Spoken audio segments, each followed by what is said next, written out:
السلام عليكم يا جماعة. والله بجد احنا في ايه اللي بيحصل؟ في ايه اللي بيحصل بجد بالنسبة لموضوع الكهرباء دي اللي كل يوم بننزل في نص الليل نشحن الكارت ده؟ يا جماعة انتوا مشرسين علينا، مش مشرسين علينا العدادات. انا كارت الكهرباء بحط فيه 200 جنيه يبلعوا، اقوم نازل شحن ب 300 يبلع. ايه يا جماعة؟ احنا مربين كلب حراسة قدام البيت؟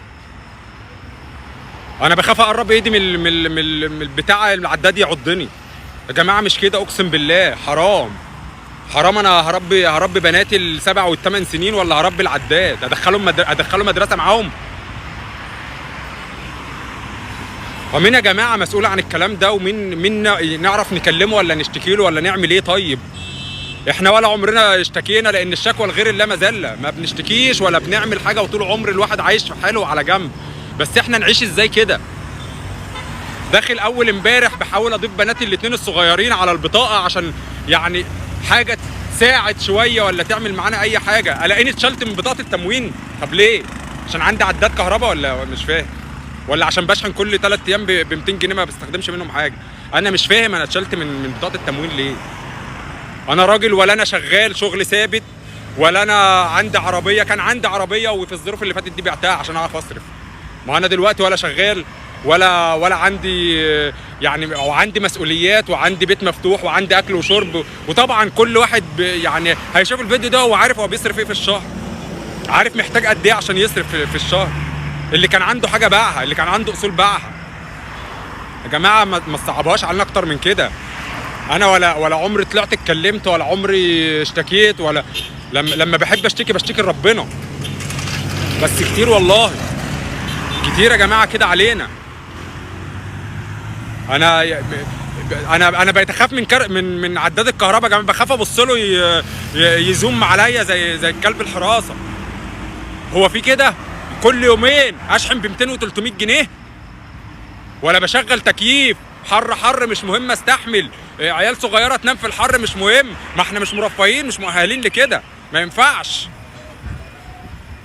يا جماعه. احنا نعمل ايه طيب يا جماعه؟ حد يرد علينا، حد يساعد. انا مش عايز حد يرد عليا، انا عايز حد يساعدنا، عايز حد يوصل صوتنا لمسؤول. ان في ناس بتموت، في ناس يا ريس، في ناس مش شغاله اصلا مفيش دخل.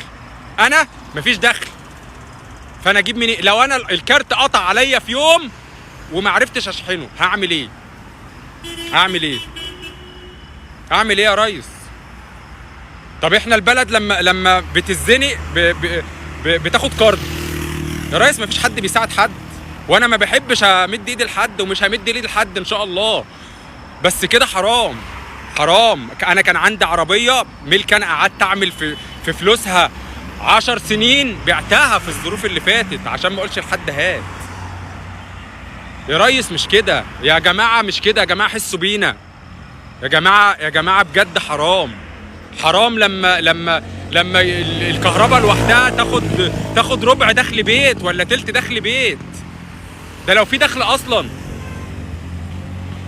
احنا نعمل ايه؟ انا راجل كنت بلعب كوره، اللي هيشوف الفيديو ده ناس كتير هتعرفني.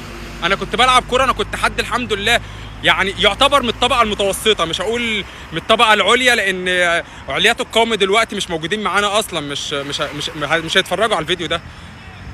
لكن يا ريس احنا بنموت. انا راجل بطلت كوره، ما عنديش دخل، ف يعني الحمد لله بحاول يعني اضيف بناتي الصغيرين 7 و8 سنين على البطاقه. اول امبارح لقيت بيقول لي رقمك القومي غير موجود على السيستم، فشلوني من بطاقه التموين. ال 40 جنيه اللي كانوا بوفرهم العيش، بنجيب عيش من ساعتها ب 40 جنيه في يومين، ما بيكفوش يومين، اسره 4 افراد.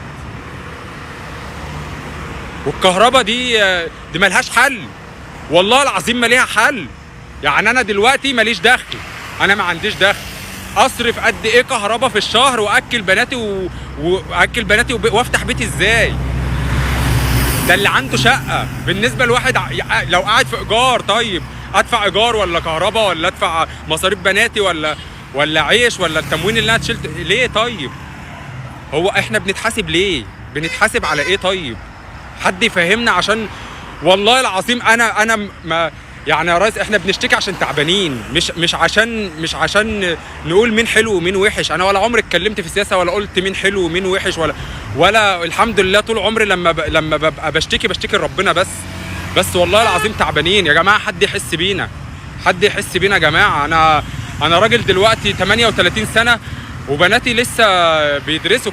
كنت بامل ادخلهم مدارس ناشونال وانترناشونال، مش عارف ادخلهم حكومه يا جماعه. انا بنتي مش عارف ادخلها في مدرسه جنب بيتي، مش عارف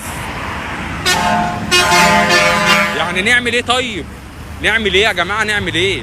انا بالنسبه لي مش عايز اعيش، انا مش عايز اعيش. انا لو حطيتني في اوضه ضلمه وقفلت عليا والله ما هتكلم.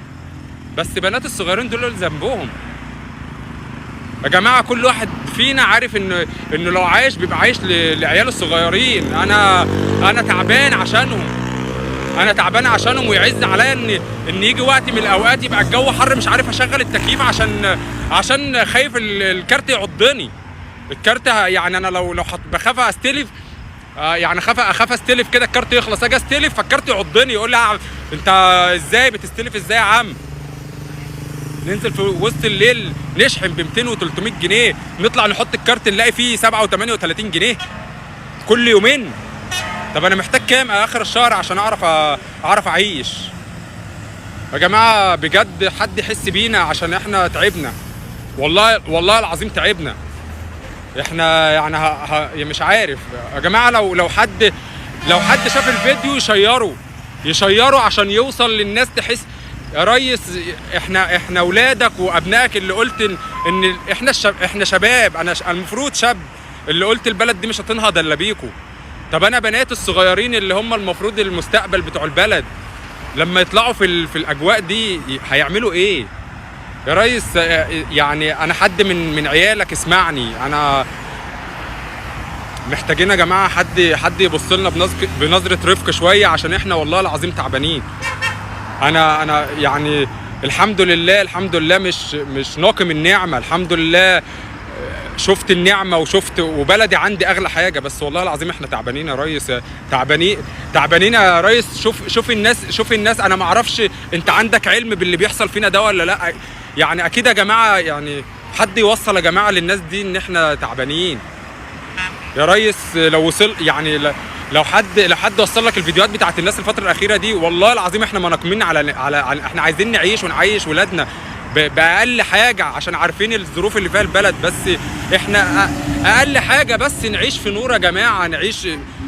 يبقى عندي بناتي 6 و7 سنين مش عارفين يناموا من الحر. طب ماشي، طيب الحمد لله قلنا يعني مصيرهم يتعودوا. طيب ما بقيناش نشغل التكييف. طب اتشلت ليه من بطاقه التموين؟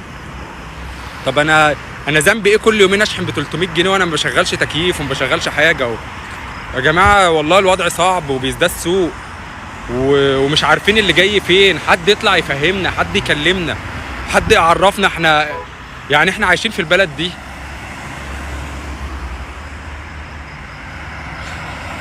وصل صوتك.